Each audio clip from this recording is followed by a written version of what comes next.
Oh, hello there. Excuse me, I didn't see you come in. I am Mr. Alex's evil twin, the part-time mad scientist, here for the Independence Public Library's science time. Let's say that Mr. Alex is a little tied up at the moment. I thought I should take it upon myself in this month of all things spooky to give you a little dose of mad science instead of the normal science you're used to. I mean, learning about the world, understanding why things happen, and experimenting, that's all great and all. But let's talk about why we're really here. And that is world domination.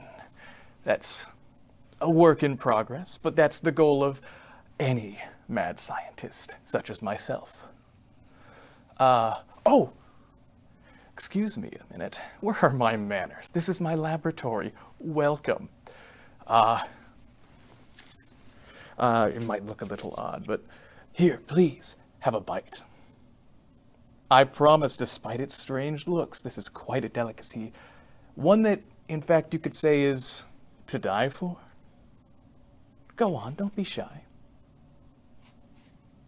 Okay, if you're not hungry, don't worry, it's always available later.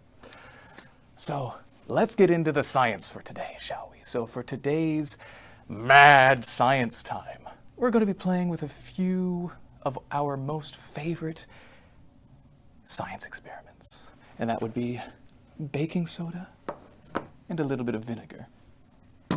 And you might have done stuff with baking soda and vinegar before, but I promise that this one will be different because we are going to combine baking soda and vinegar together to create our own inflatable monster to do our bidding.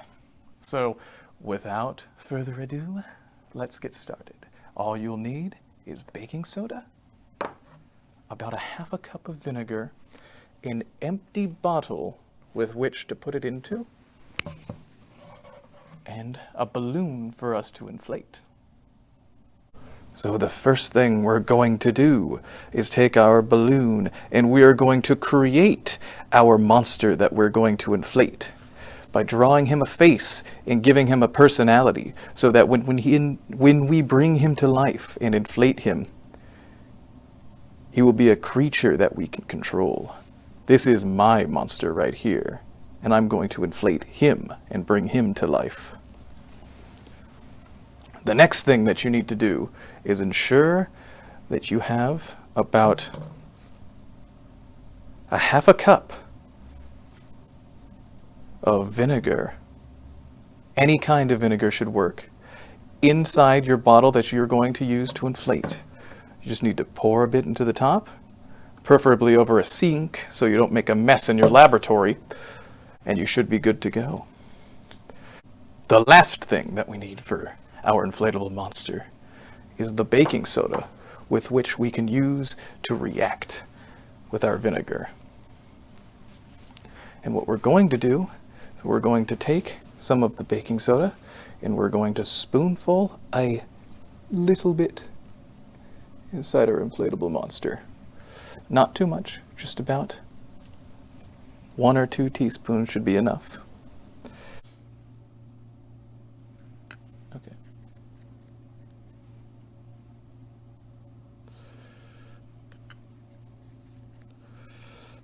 And when we've got the baking soda in him, everything is prepped, and we can begin to create our inflatable monster.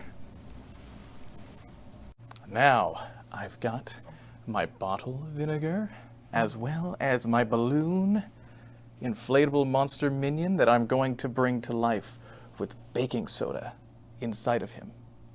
So what we're going to do is we're going to take the end of our balloon and we're going to stretch it over our bottle, and we're going to dump the baking soda in so it'll react with the vinegar, and it's alive! Our inflatable monster is alive! And with him, now, he can do our bidding. And the reason this happened is because vinegar is an acid and baking soda is a base. The thing is, when you get these two things to connect, talk to each other, they just love to react. Acids and bases, they react so beautifully and create such evil monstrosities like this. Can also sometimes be used for good and good science and all that stuff, but we're just going to focus on the evil side of acids and bases, which has created our beautiful inflatable monster minion, who will do our bidding as we please. So thank you again for tuning in to this mad science time. I am always the evil twin of Mr. Alex, and I hope to be seeing you into the future. But for now, take care, everyone. Goodbye.